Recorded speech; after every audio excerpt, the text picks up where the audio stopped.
Alright guys, well I'm back today with an update on the Glock 44 chambered in .22 long rifle. Now my first initial videos on this guy were not too great. I talked about a lot of my complaints with this handgun, about feeding issues mainly related to the magazines, a break-in period, and the fact that it did not come with a threaded barrel, although they were charging a very high price, about $100 to $200 more than a lot of other better handguns. Couple that with the fact that the magazines only held 10 rounds, I felt like this was incredibly disappointing, especially coming from Glock. I did a couple of more videos comparing it to a few other handguns, and those handguns always came on top, but I've still been shooting this handgun and I feel it deserves an update because, every gun in the collection I try to bring you guys updates of where it is at now, and honestly I haven't done one in a while.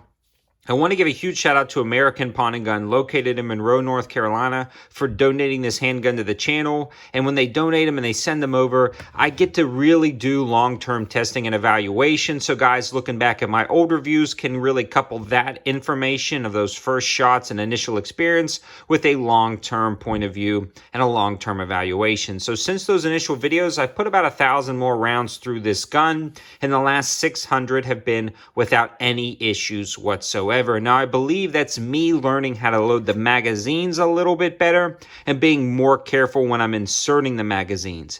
With that being said, I feel like the gun itself is very reliable, and I think I mentioned that in my last video I made about this, but the mags are the weak point of this system. The mags tend to be really finicky, also kind of shooting rounds out of the top of the gun occasionally, as well as feeding issues. But I've noticed if you put them on the ground, you pull the tabs and you load them one at a time, and then you let them go back up in a line, you can resolve, I'd say 99% of those feeding issues if you load the magazine slowly and correctly. In contrast, every other .22, I'm just like, bam, bam, bam, bam, throwing them in there as fast as I can. They get a little bobbled up, I jiggle them, and then they work fine. These mags are really finicky, and hopefully, guys, Glock comes out with a higher capacity magazine for these, or a company comes out with a higher capacity magazine, because apparently Glock can't do it right. The other problem is that threaded barrel. I've seen some threaded barrels pop up, but they're all well over $100, which is frustrating for a .22. And given the fact that a lot of people want to shoot these suppressed, it's frustrating that it didn't come with the threaded barrel. I'm still waiting to find a reasonably priced one because I don't feel like spending about $120 on a threaded barrel for this guy, especially when I only have 10 rounds. Now, what I am, though, becoming a huge fan of with this pistol is that crossover trainer with one of my Glock 19s, especially now with ammo prices skyrocketing. You can't find 9mm anywhere, and when you can, it's ridiculously priced. So guess what I've been taking to the range instead of the Glock 19? This guy. It uses the same holsters. You can throw the same lights on there, and it really does have the same feel as a Glock 19, except for you don't have a ton of recoil. But this is better than nothing. Going to the range and training is more important now than ever, and having a training tool that you can actually afford to shoot is definitely important.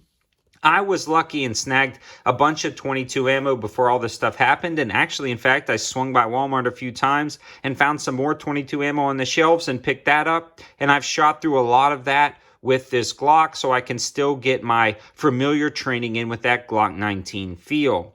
Now, I shoot a lot of guns for YouTube videos, so I've been just tearing through the ammo lately.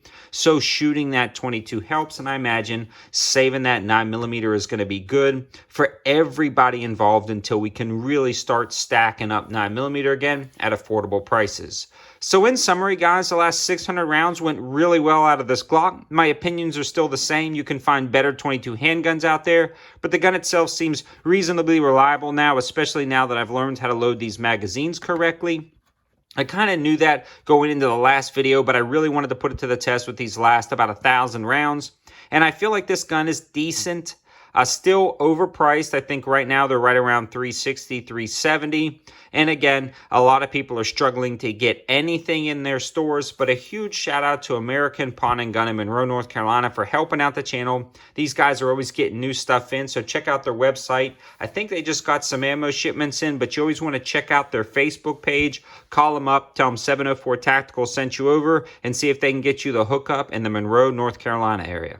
Thanks for watching, guys. Have a good one.